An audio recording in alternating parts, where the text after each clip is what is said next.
오마이뉴스예요. 오마이뉴스 2026년도 1월 12일자 기사예요. 평택 밑으로는 이제 못 간다. 세상에 이런 나라가 또 어딨나 라는 기사예요. 썬가 크루스 나의 정치 코멘트를 하겠습니다. 평택 밑으로는 못 내려간다는 거예요. 평택 밑으로는. 무엇이 못 내려간지 한번 보죠. 용인에 건설하기로 계획된 시스템 반도체 클러스터 대신 수도권 과밀화를 막고 지역 균형 발전을 위해 재생에너지가 풍부한 호남에 RE100 산단을 조성해서 거기에 반도체 팹을 짓자는 이야기를 줄곧 해왔습니다. 그런데 댓글에 반드시 따라붙는 단어가 하나 있습니다. 바로 남방 한계선입니다. 원래 의미인 군사분계선 기준 남쪽 2km 선이 아니라 서울과 수도권에 거주하는 인재들이 취업을 위해 내려갈 수 있는 심지역 마지노선을 일컫는 말입니다. 서울 사람들이 아래로 너무 밑으로 안 내려간다는 거예요. 행정구역으로 정해진 게 아니라 보니 직종에 따라 그 위치가 다릅니다. 일반적으로는 사무직이나 연구개발직은 판교를, 기술직은 기흥 또는 동탄 정도를 마지노선으로 봅니다. 삼성전자가 평택에 대규모 반도체 팹 단지를 조성하면서 기술적인 남방 한계선은 평택까지 조금 더 넓어졌습니다. 인재들이 남쪽으로 안 간다는 거예요. 나는 11년 전에 서울 강남에서 이 완도까지 기촌에서 사는데 남쪽이 이렇게 겨울에도 이 들이 얼지 않고 따뜻하고 연료비가 덜 들고 여러 가지 좋은 점이 많아요. 먹거리도 풍부하고 신선한 먹거리가 풍부하죠. 여기까지만 봐도 이 단어의 차별성 특성을 고스란히 느낄 수 있습니다. 사무직이나 연구직은 판교 아래로 내려가지 않는 고귀한 직군이고 그러니까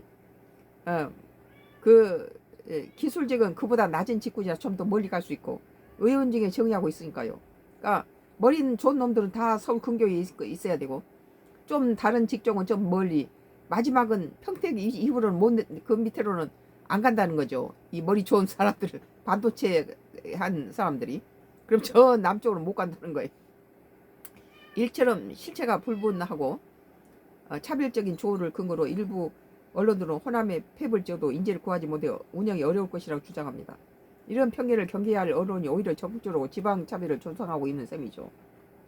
수도권에만 반도체 팹을 모아놓은 나라는 한국뿐이란 거예요. 다른 나라에서는 그렇지 않더라고요. 과연 지방에 반도체 클러스터를 조성하면 인재 채용에 문제가 생길까요? 외국 사례는 어떨까요? 세계 최고 팹을 운영하는 대만 TSMC 본사는 북부 신주 과학단지에 있지만 중부 타이중과 남부 타이난에 팹을 분산 비치해 놓고 있습니다. 이걸로 부족해서 미국과 일본에 별도 팹을 짓습니다. TSMC는 도쿄에서 한참 떨어진 일본 구마모토의 시골 마을에 팹을 지었습니다. 일본 정부가 사활을 걸고 지원하는 일본 반도체 기업인 라피더스의 팹 역시 도쿄에서 먼 홋카이도에 지었습니다. 마치 수도 도쿄를 일부러 피해 남단과 북단으로 흩어진 형상입니다. 이거에 아무래도 이 반도체가 전기를 많이 잡아먹기 때문에 전기를 많이 쓰는 도시를 피하는 것 같아요. 인텔 또한 수십조 억을 들여 짓는 새 팹의 입지로 뉴욕이나 LA 근처가 아닌 오하이오 벌판과 애리조나의 사막을 택했습니다. 근데 우리나라는 평택 1호로 안 내려간다는 거예요. 고급 두뇌를 모셔오기 힘들다는 거죠. 삼성전자가 시스템 반도체 팹을 짓는 텍사스주 테일러 역시 허벌판입니다. 글로벌 반도체 기업들이 이런 입지를 고르는 명확한 이유입니다. 첫째, 반도체 제조에 필수적인 전력이 풍부한 곳이어야 한다는 거예요. 도시에서는 뭐 여름철에 에어컨 틀고 그러면 사방에 불이 텅텅 나가고 그러잖아요.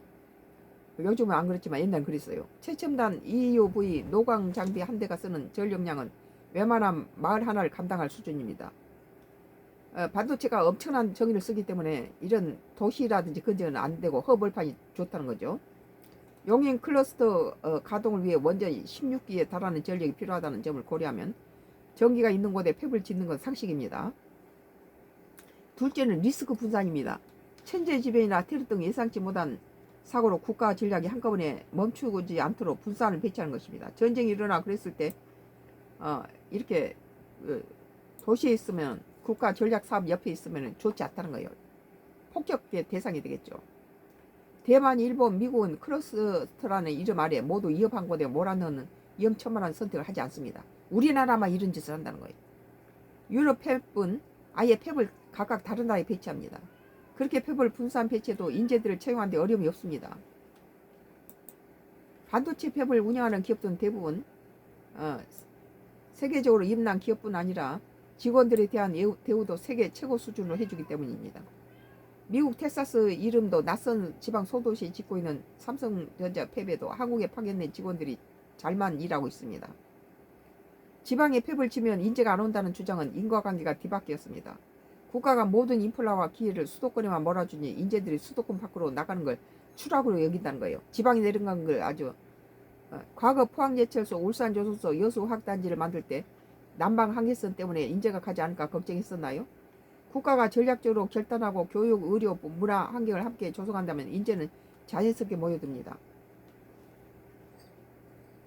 반도체 팹은 연구소와 다르게 웨이퍼를 생산한 제조 시설입니다. 장비를 운영하는 오퍼레이트 유지 관리하는 담당자나 테크니션 공정을 관리하는 엔지니어 등 다양한 숙련 인력이 필요하며 이들 반드시 수도권 연구소 옆에 살아야 할 이유가 없다는 거예요. 우리나라 다른 나라는 다 이렇게 넓게 이렇게 하는데 우리나라는 인재를 핑계 삼아 기득권을 유지하는 수도권 중심 사고 방식으로 출산조차 꺼리는 무한 경쟁 시대를 끝낼 수 없습니다.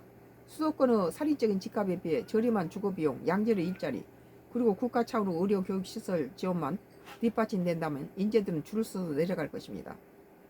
남방 한계선이란 차별적 프레임을 깨부수어야 수도권 과밀화와 지방 소멸을 동시에 해결할 수 있습니다. 대한민국은 수도권만은 나라가 아닙니다. 수도권과 지방이 함께 살 수 있는 방법은 이미 제시되었습니다. 결단이 필요할 때입니다. 라네요. 오늘